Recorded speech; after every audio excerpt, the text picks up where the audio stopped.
Besok saudara tersangka kasus Vina, Peggy Setiawan akan menjalani tes kebohongan.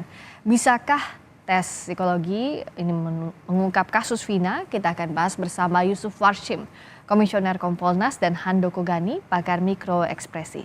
Selamat malam Pak Yusuf, Mas Handoko. Selamat Selamat malam. malam, Priska. Malam, saya ke Pak Yusuf dulu.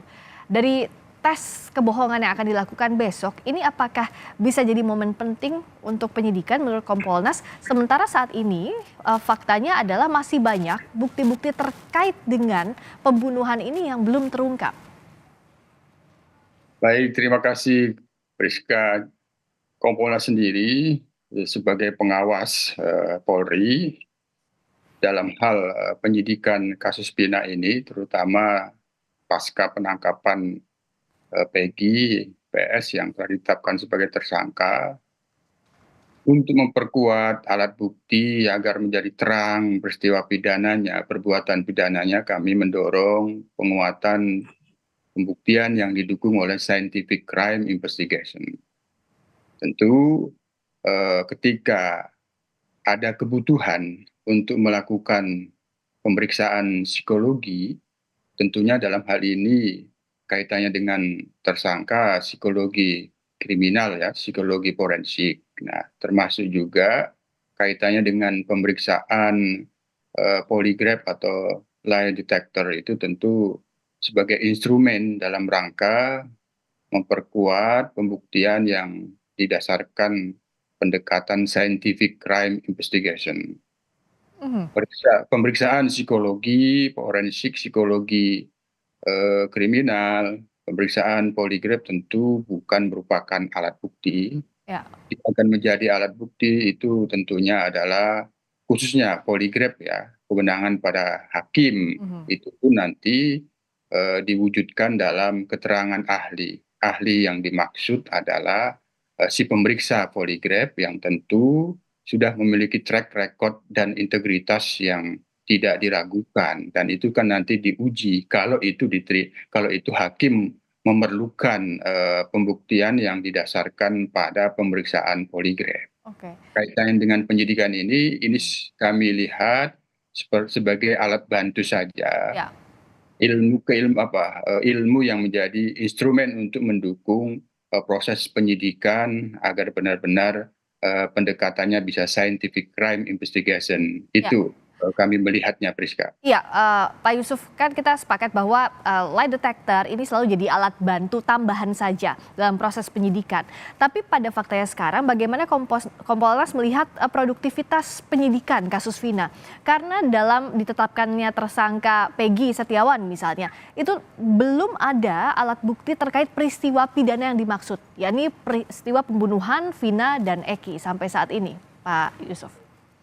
Ya, kami pada saat melakukan gelar klarifikasi di Polda Jabar, memang kami terkait dengan penangkapan dan penetapan PS sebagai tersangka itu, kami menanyakan apa alat buktinya. Penyidik sudah menjelaskan dua alat bukti yang dimaksud. Tentu kami menghormati kewenangan penyidik yang meyakini dua alat bukti tersebut. Hanya kami waktu itu memberikan saran, kami berharap ada penguatan alat bukti eh, lain. Misal kalau itu keterangan saksi, ada saksi-saksi lain yang lebih memperkuat. Nah, sekarang kan ada saksi alibi dari pihak tersangka PS. Tentu ini harus diperiksa. Jangan sampai kebenaran itu ada pada saksi alibi yang menjelaskan pada tanggal Ya. 27 Agustus PS ada di Bandung, bukan di Cirebon. Artinya kalau alibinya benar, PS tidak mengetahui ada perbuatan peristiwa pembunuhan itu. Itu yang kedua, terkait dengan bukti surat. Nah, tentu kami mendorong pada waktu itu alat bukti surat itu diperkuat dengan pendekatan scientific crime investigation, Iya. keterangan ahli yang bisa memperkuat alat bukti yang tidak hanya didasarkan minimal dua alat bukti. Nah, tentu ini kan penahanannya sudah lewat 20 hari dan sudah diperpanjang 40 hari. Mhm. Kami tentu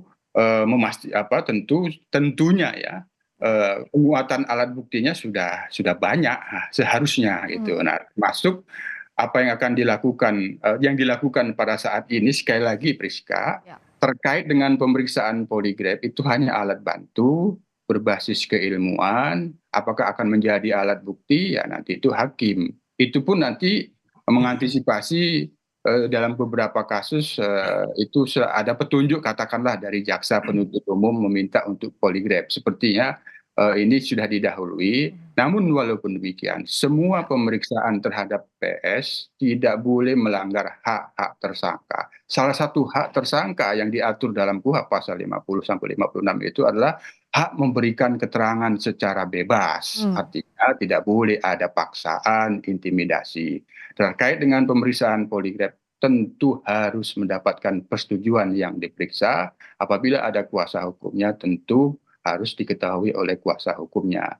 Ya. Termasuk kami boleh menjelaskan kaitannya dengan pemeriksaan psikologi, tepatnya psikologi kriminal. Ini sebenarnya untuk menjadikan satu basis keilmuan bagi penyidik mengenal secara dekat bagaimana watak dan kepribadian, sehingga dengan mengenal watak dan kepribadian tersangka, penyidik memiliki teknik dan pendekatan-pendekatan yang sesuai dengan tersangka, yang itu dalam rangka pemenuhi hak-hak asasinya agar terhindar dari sikap-sikap memeriksa, menekan, memeriksa, apalagi mengintimidasi. Itu secara teori sepertinya itu yang kita dorong. Ya. Oke. Saya ke Mas Handoko. Dalam pelaksanaan poligraf misalnya untuk tes kebohongan ini, apa saja aspek-aspek yang akan dinilai dan bagaimana juga kondisi psikis dari tersangka ini bisa memengaruhi hasil tes kebohongan itu, Mas Handoko?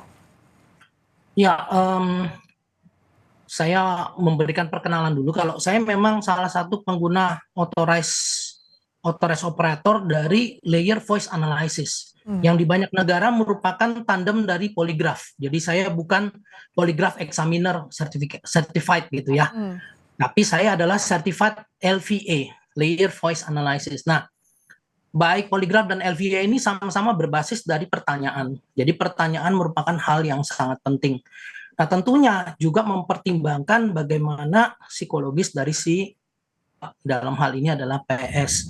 Nah, ada berbagai macam jenis alat dan tentunya masing-masing punya tolak ukur atau mekanisme ukur tersendiri. Poligraf sendiri itu betul-betul harus dipergunakan pada saat kondisi yang cukup nyaman.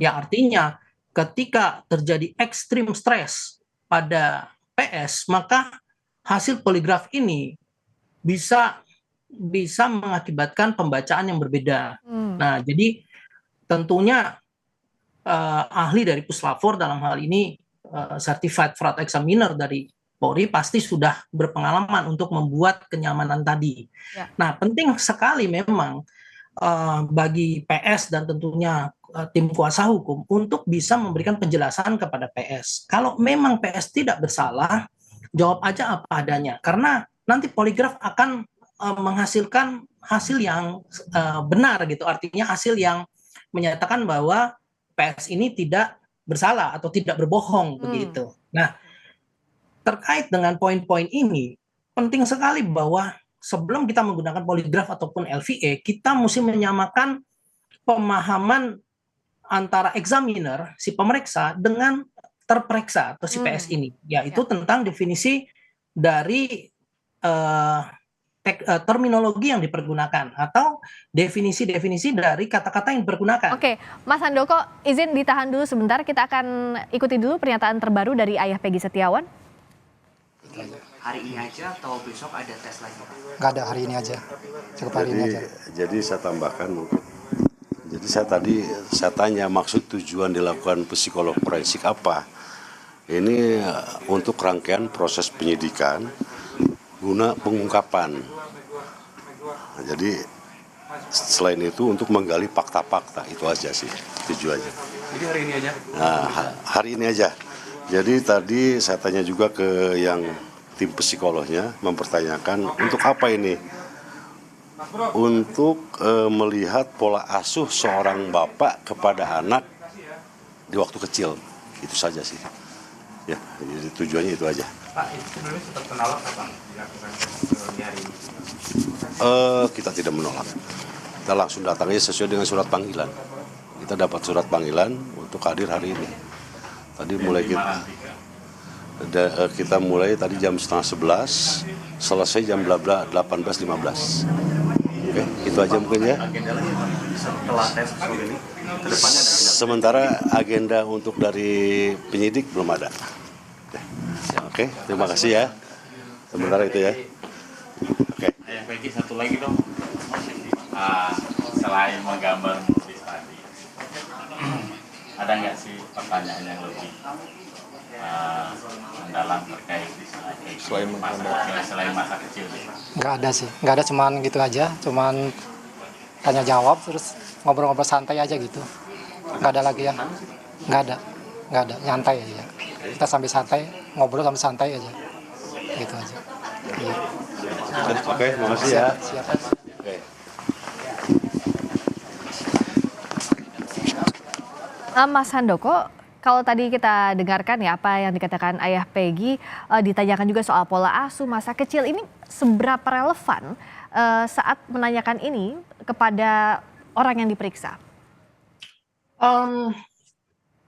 Kalau mengenai seberapa persen relevansinya, saya tidak punya datanya. Tetapi memang kalau saya perhatikan tujuan dari psikolog forensik yang sedang dilakukan adalah untuk melihat kecenderungan. Artinya apakah dari faktor orang tua dalam hal ini itu mempengaruhi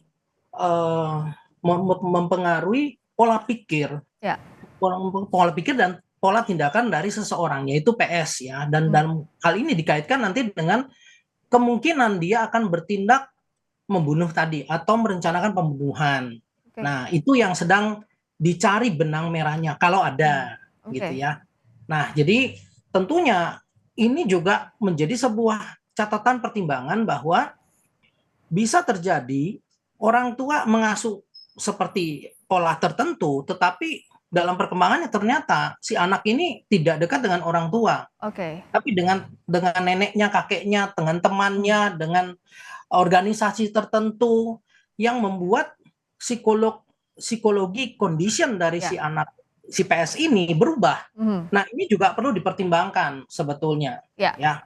Baik. Jadi saya nggak bisa menyatakan relevansinya sangat tinggi, apalagi kalau ini terkait misalnya ya dengan dugaan bahwa ini adalah terkait dengan organisasi apa namanya klub bermotor gitu ya. Ya, geng motor. Apakah ini bisa mempengaruhi pola pikir, pola tindak dari seseorang, melebihi pola pikir, pola tindak yang sudah ditanamkan oleh oleh ayahnya atau ibunya dari kecil. Baik. Nah, ini perlu dipertimbangkan ya.